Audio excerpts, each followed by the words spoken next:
Boa noite. Sudene acompanha a retomada das obras da Transnordestina e desafios para viabilizar trecho da ferrovia em Pernambuco. Homem tenta entrar com cobra no shopping Recife e é barrado por seguranças.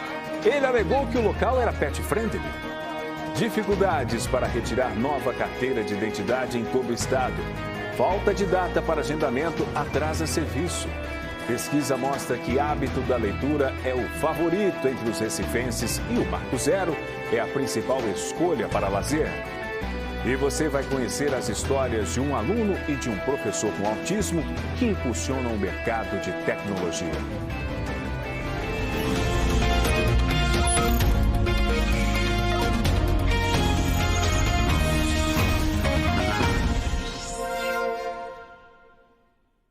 Após o anúncio da retomada das obras da Transnordestina, a Sudene recebeu hoje representantes dos governos estadual e federal para discutir a execução do trecho da ferrovia aqui em Pernambuco.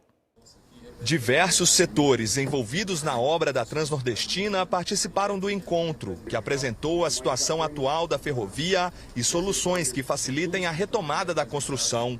Essa é a obra mais importante para o Nordeste brasileiro, em que pese a gente falar diretamente para apenas 3 estados, mas a área de influência dessa obra fala para mais de 1.000 municípios, nós estamos falando para mais de 220 mil empresas formais que estão nela, 40% do PIB nordestino está nessa área de influência, mais de 4 milhões de pessoas. E aqui em Pernambuco ela é muito importante porque ela vai integrar o Porto de Suape, que é o grande entreposto logístico aqui da nossa região, levando essa integração com o interior. A Transnordestina tem como ponto de partida o município de Salgueiro, no Sertão. De lá, a ferrovia segue para o Porto Seco de Eliseu Martins, no Piauí, e para os portos de Pecém, no Ceará, e de Suape, no litoral sul de Pernambuco. São mais de 1.700 quilômetros ao todo, sendo 534 deles em território pernambucano. O trecho que vai de Salgueiro até Custódia, no Sertão, tem 160 quilômetros e está pronto. A expectativa é que a ferrovia facilite o acesso aos produtos de origem pernambucana e torne as cidades mais competitivas economicamente. Para as obras serem retomadas aqui no estado, um novo projeto está sendo feito. Ele é necessário porque no fim de 2022, a gestão do ex-presidente Jair Bolsonaro retirou o trecho de Pernambuco da Transnordestina. Porém, o governo atual decidiu incluir novamente. Essas mudanças separaram a obra em 2 modalidades diferentes. Do Piauí ao Ceará, o trecho será refeito no modelo de concessão. A iniciativa privada faz a obra e depois tem o direito de explorar o serviço por tempo determinado. O valor total estimado é de 15 bilhões de reais. Já a parte de Pernambuco, inicialmente, será uma obra com recursos do governo federal, no valor de 3 bilhões e meio. Há, inclusive, captações internacionais junto ao Banco dos BRICS, Banco Mundial, para a gente financiar esses privados, os terminais secos, o próprio futuro concessionário que vai vir a operar esse trecho pernambucano também vai ter acesso e disponibilização desses fundos regionais e concessionais. E a gente tem também um novo fundo, o Fundo de Desenvolvimento da Infraestrutura Regional Sustentável, que vai poder viabilizar, financiar essas modelagens, tornar atrativo para que um privado também venha junto com a gente acelerar esse processo de implantação da ferrovia. A previsão do governo federal é que a obra seja retomada no segundo semestre deste ano e que o trecho de Pernambuco fique pronto em 2029. A desapropriação de famílias que moram no traçado do projeto é um dos desafios.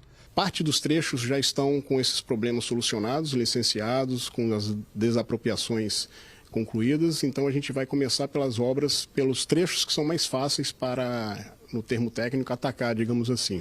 Os licenciamentos ambientais ficarão por conta do governo de Pernambuco, por meio da Agência Estadual de Meio Ambiente. A gente está falando de 6 trechos, dos quais 4 estão absolutamente resolvidos, do ponto de vista de licenciamento ambiental e traçado. Você tem um que tem um ajuste na chegada do Porto de Suape e tem um que precisa de 3 alternativas que estão sendo analisadas ainda para a gente poder desviar tanto de obras hídricas quanto de população. Um passageiro foi preso no Aeroporto Internacional do Recife tentando transportar quase 2,5 kg de cocaína para a Europa.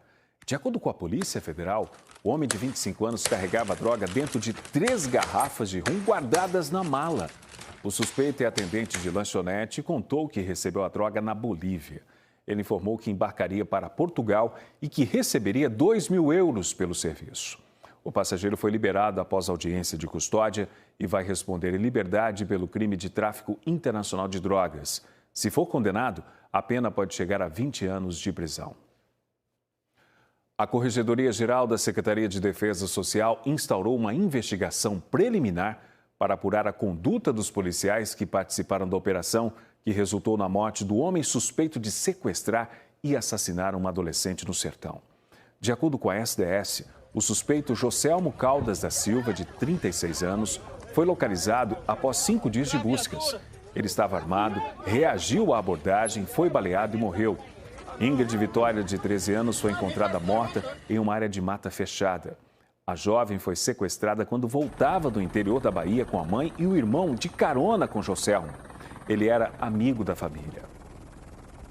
A SDS disse que a investigação da Corregedoria atende a uma recomendação do Ministério Público, mas ressaltou que o procedimento instaurado não pressupõe culpa ou ilegalidade na conduta dos policiais. No Janguem Paulista, um motociclista morreu depois de ser atingido por um carro. O acidente foi no fim da noite de ontem, na Avenida Dr. Cláudio Gueiros Leite. De acordo com a polícia, o motorista apresentava sinais de embriaguez. O motociclista tinha 40 anos, chegou a ser socorrido para o Hospital da Restauração no Recife, mas não resistiu. O motorista do carro foi preso em flagrante. Várias pessoas estão procurando a sede do Instituto Tavares Buril, no Recife, em busca de informações sobre a emissão da carteira de identidade. Elas relatam dificuldades para agendar atendimento e para retirar o RG.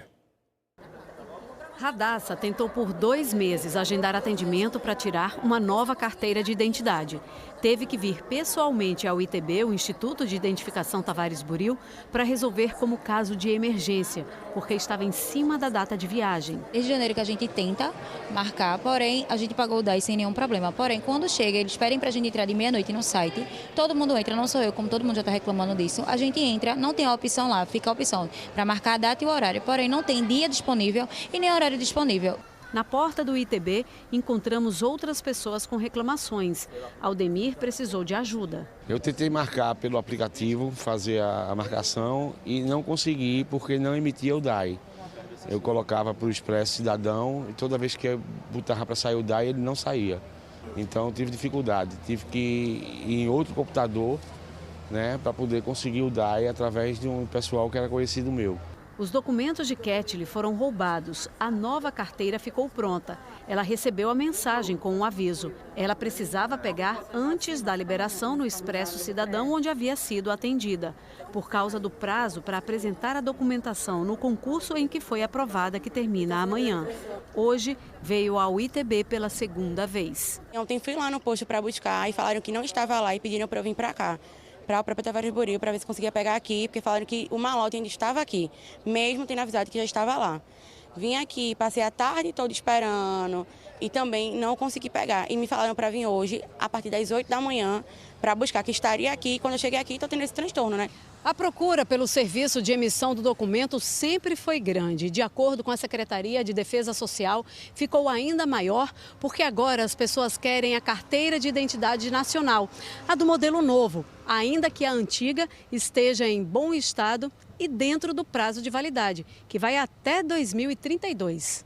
O ITB emitiu 229 mil carteiras de identidade do modelo novo nacional neste ano, 89 mil em março. O gestor do Instituto informou que a capacidade de atendimento aumentou. Nós fizemos um acréscimo agora no finalzinho de março, de cerca de 1.000 vagas todos os dias. Nós já abrimos 3.000 vagas, agora estamos abrindo 4.000 vagas, o que no final do mês vai representar um acréscimo aí de 20.000 vagas. As vagas estão sendo abertas a partir das 8 horas da manhã, então não precisa acordar de madrugada para fazer qualquer tipo de agendamento. O gestor explicou ainda que, diante da urgência comprovada, a situação é resolvida com prioridade na sede do ITB.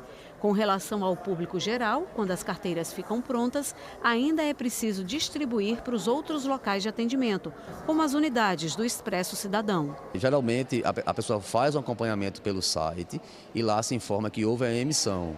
E da emissão, a remessa para o posto de atendimento. Então tem que analisar cada mensagem para ver qual é o status dela.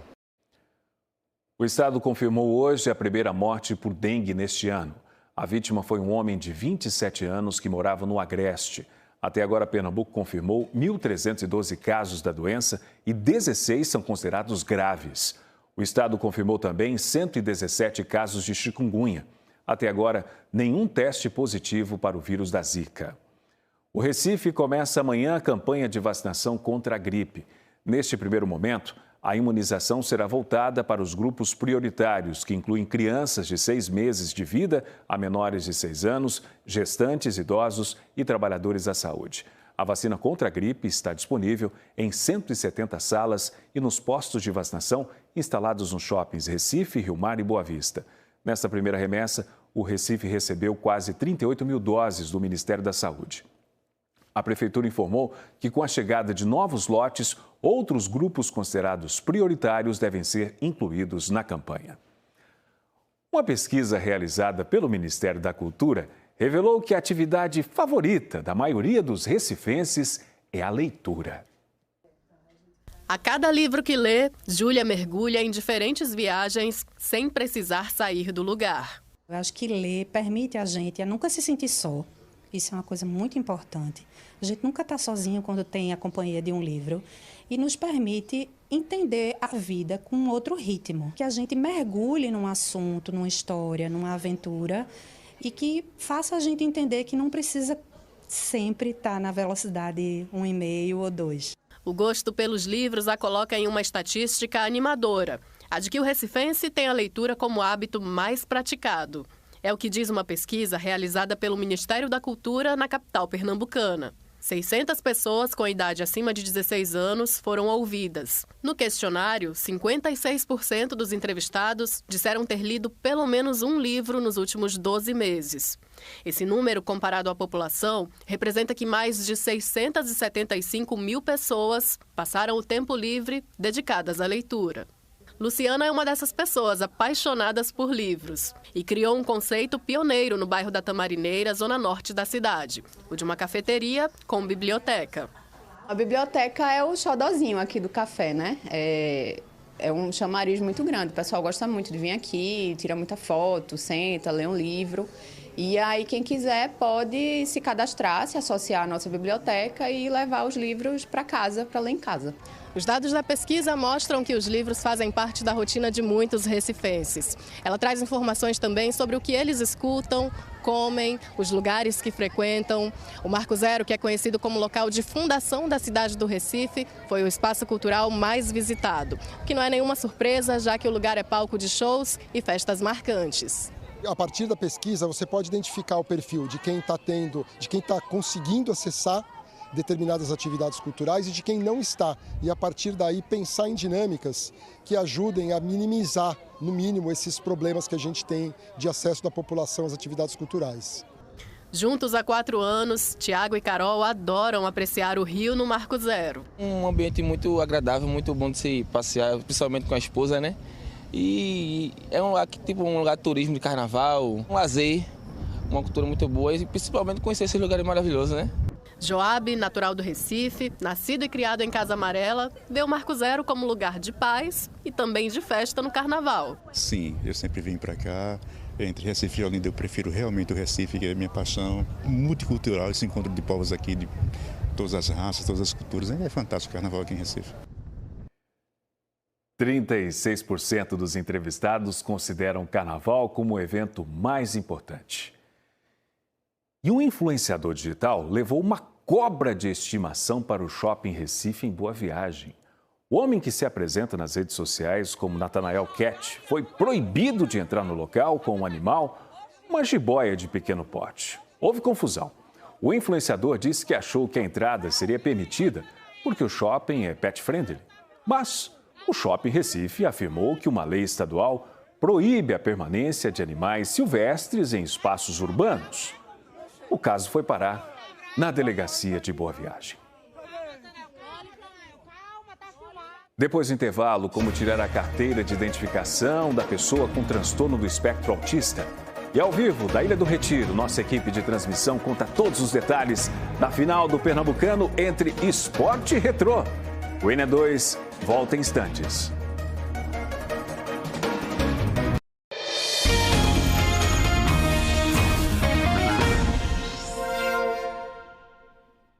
Uma sessão solene marcou o Dia Mundial de Conscientização do Autismo na Câmara Municipal do Recife. A reunião contou com a presença de mães, pais e crianças e adolescentes com o transtorno do espectro autista. O plenário da Câmara também recebeu mulheres que receberam um diagnóstico tardiamente. A sessão solene discutiu pontos importantes para a inclusão de pessoas autistas. Quem propôs a reunião foi a vereadora Liana Cirne, do PT. E um menino autista que é apaixonado por metrô teve uma festa de aniversário dentro de uma estação e virou maquinista por um dia. A reportagem está no G1 e você confere essa história apontando a câmera do seu celular para o QR Code que está aqui na tela.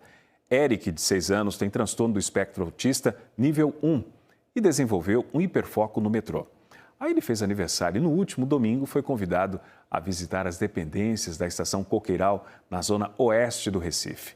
Eric ganhou uma roupa igual à farda dos maquinistas, entrou na cabine do trem e viveu um dia inesquecível. Outros detalhes no G1. Você vai conhecer agora as histórias de um professor e de um aluno que fazem parte do espectro autista e trabalham para desenvolver um novo futuro, mais tecnológico, mais consciente e mais inclusivo. Trabalhar com dados é a especialidade do Daniel. Ele já passou por várias áreas do setor, como engenharia, arquitetura e ciência.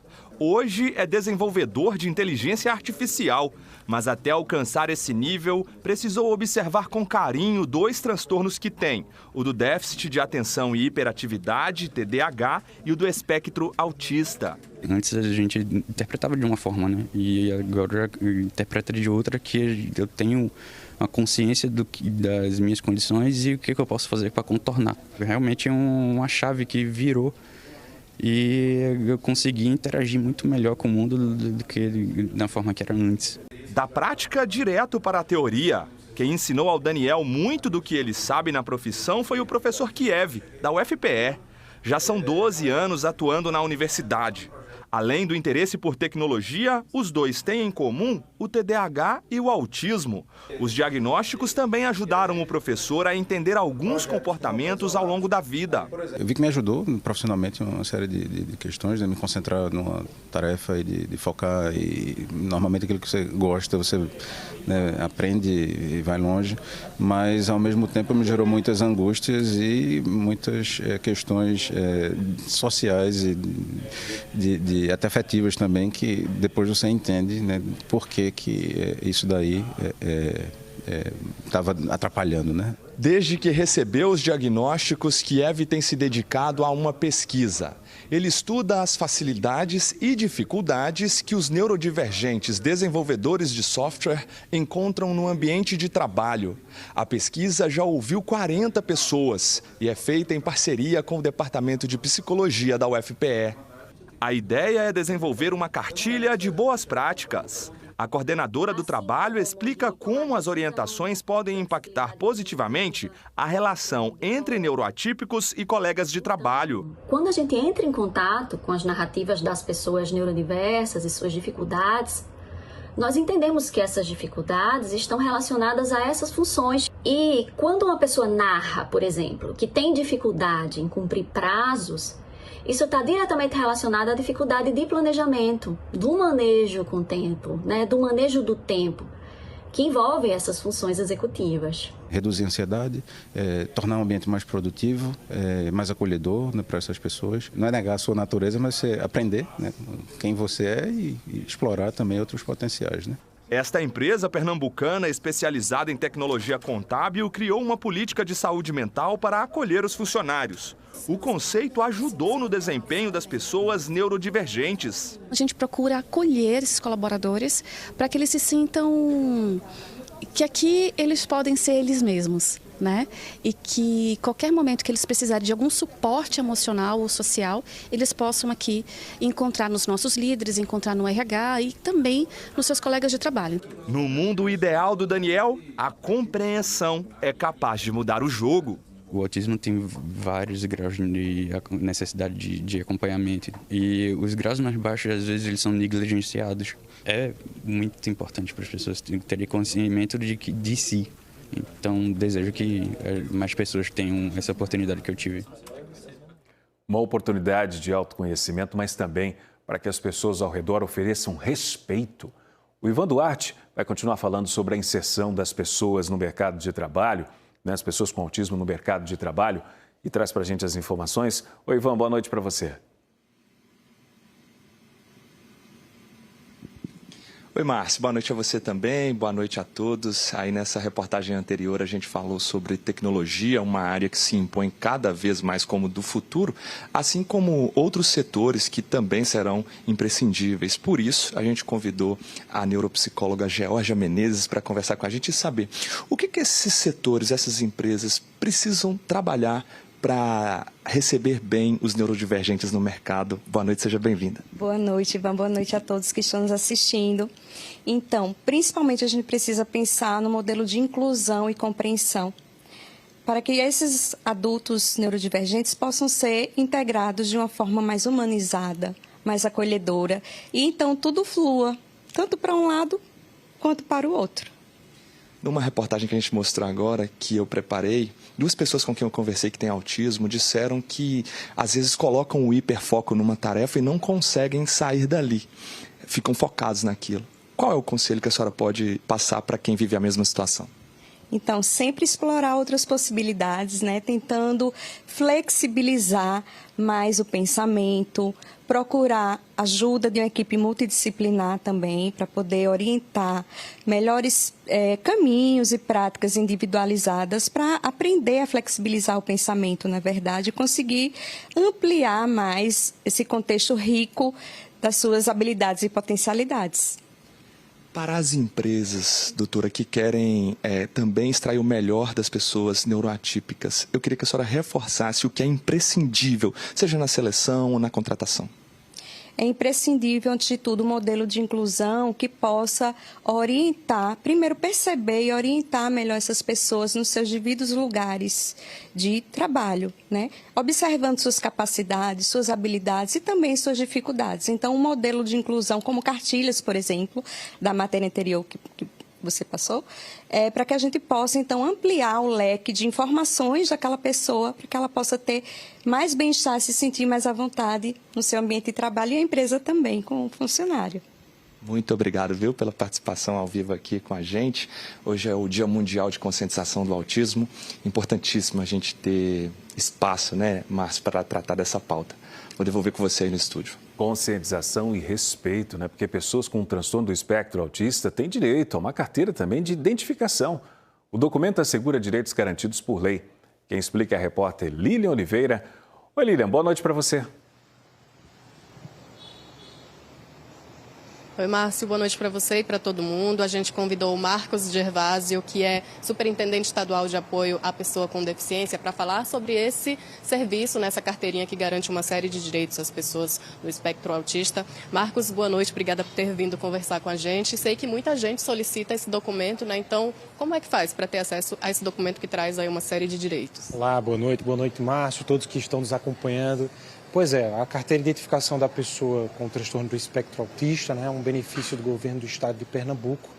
É um benefício direcionado para pessoas autistas, onde pode ser acessado por meio da plataforma digital, acessando www.sjdh.pe.gov.br, onde o solicitante ou o seu representante legal pode estar fazendo o upload da documentação para ter acesso a esse benefício. Que são aqueles documentos, né, RG, CPF, tem que ter também o laudo, né? Isso, o laudo que ateste o autismo, comprovante de residência, foto 3x4 digital, né? E para aquele que quiser a identificação da tipagem sanguínea, também o exame que comprove o tipo sanguíneo. Quais são os direitos que essa carteirinha garante? além de trazer a identificação, né, o principal requisito para a conscientização em torno do autismo, ela possibilita a meia entrada, né, enquanto pessoa com deficiência, pessoa autista, bem como o acesso a filas de atendimento prioritário, né, no contexto da educação, saúde e assistência social. Essa carteirinha tem uma validade, validade da duração? Tem sim, tem um prazo de 5 anos, então quando estiver próximo a esse vencimento, é só o solicitante refazer para ter acesso à renovação. E qual é o prazo, né? Ela chega pelos correios, como é que a pessoa recebe esse documento? Isso, o solicitante aqui da RMR pode fazer sua retirada aqui na Superintendência Estadual de Apoio à Pessoa com Deficiência, na Avenida Conde da Boa Vista, 1410, né? E aquele que é o solicitante do interior tem acesso à sua carteira via correios. Marcos Gervásio, muito obrigada pelas informações. Você viu aí na tela também o número de telefone e o site onde é possível solicitar essa carteirinha. Márcio, volto contigo. Obrigado pelas informações, Lília. Sport e Retrô decidem daqui a pouco o título do Campeonato Pernambucano. E nosso time já está lá na Ilha do Retiro para trazer as últimas informações dessa decisão. Olha o nosso time. Denis Medeiros, boa noite para você. Cabral Neto, Dani Moraes. Fala, Márcio Bonfim, boa noite para você, para quem está acompanhando o NE2. Olha, a gente até mudou a nossa roupa para ficar chique para falar com Márcio Bonfim ao vivo aqui na tela da Globo. Pois é, Márcio, amigos ligados no NE2, daqui a pouco decisão do Campeonato Pernambucano, segundo jogo. O primeiro foi lá atrás, 11 dias atrás, 3-2 para o Sport, jogando decisão no finalzinho. O Pablo fez o gol, ganhou do Retrô 3-2. Com isso, explicando rapidamente, sendo simples e direto, o Sport joga pelo empate ou pela vitória, obviamente, para sair com o título. Tricampeonato Pernambucano, o título de número 45 em sua história, para aumentar ainda mais a hegemonia no estado. Do outro lado, o Retrô, que nas últimas 7 disputas de pênaltis ganhou 6. Para isso, ele tem que ganhar por um gol de diferença. Para ganhar no tempo normal, para ser campeão pela primeira vez na história, tem que vencer por 2 gols ou mais. Cabral Neto, boa noite. Dani Moraes, boa noite. Começar com o Cabral Neto, conhece muito de Campeonato Pernambucano. O que esperar dessa decisão, Cabral? Bom, Nenes, boa noite a você, um abraço meu querido Márcio, o pessoal que está em casa aí. O Sport é bem favorito, o Sport já tinha um favoritismo, porque de fato tem mais time, tem um poder de investimento maior, mas além disso foram se criando outras vantagens para o Sport, como por exemplo o fator mando de casa, né, mando de campo, a torcida vai estar apoiando o Sport, e além disso a vantagem do empate. Então existem muitos argumentos para apontar esse favoritismo do Sport, mas é óbvio que aqueles 6 minutos do segundo tempo do primeiro jogo, quando o Retrô fez 2 gols e empatou a partida em 6 minutos, deixa um alerta de que sim, o Sport é melhor do que o Retrô, mas tem que colocar em prática toda a sua qualidade. Ô, Dani Moraes, a missão do Retrô não é fácil e, do outro lado, a chance do Sport ganhar o título para aliviar até essa pressão que tem em cima do técnico português, o Pepa, né? Boa noite, Denis, Márcio, todo mundo está com a gente. Sim, eu acho que é uma missão muito difícil para o Retrô, porém o Cabral falou sobre o segundo tempo, sobre os 6 minutos, eu acho que foi a melhor versão do Retrô e é como o Retrô caracteristicamente joga. Então, acredito que ele vem assim hoje, mesmo jogando fora de casa, né? Óbvio que precisa do resultado, mas acredito que ele vai pressionar bastante o Sport, a saída de bola do Sport para tentar chegar ao gol. Já o Sport, ele precisa que esse nível de competitividade e intensidade ele seja igual ao do primeiro tempo. O segundo tempo ele não voltou bem, é um time que tem qualidade, mas é um time que precisa competir.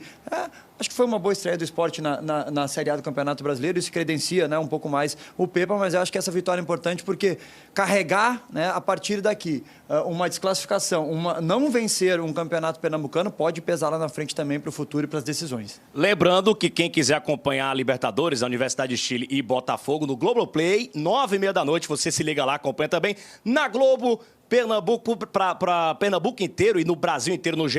Globo, você acompanha a nossa transmissão. Já deu para ver o gostinho aí, a taça passeando pela nossa... Enquanto a gente falava aqui com os nossos comentaristas, Márcio Bonfim, daqui a pouco a gente vai saber, vai descobrir quem vai conquistar o Campeonato Pernambucano 2025. Vai ser o Sport, ganhando pela 3ª vez seguida o título de número 45, ou o Retrô, tem 9 anos de história, é a 3ª decisão e nunca ganhou o Campeonato Pernambucano. Márcio, a gente espera você, claro, da audiência e todo mundo que está ligado no NE2.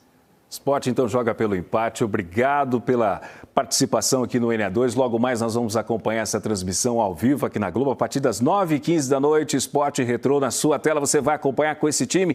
E claro, amanhã nos nossos telejornais a gente vai mostrar a festa do campeão, né? É o que a gente espera. Um campeonato tão bonito vai chegando nessa reta final. Bom trabalho para toda a equipe nessa noite. E nós ficamos por aqui. Hoje o JN é mais cedo, às 10 para as 8 da noite. Muito obrigado pela sua companhia. Para você uma boa noite. E até amanhã.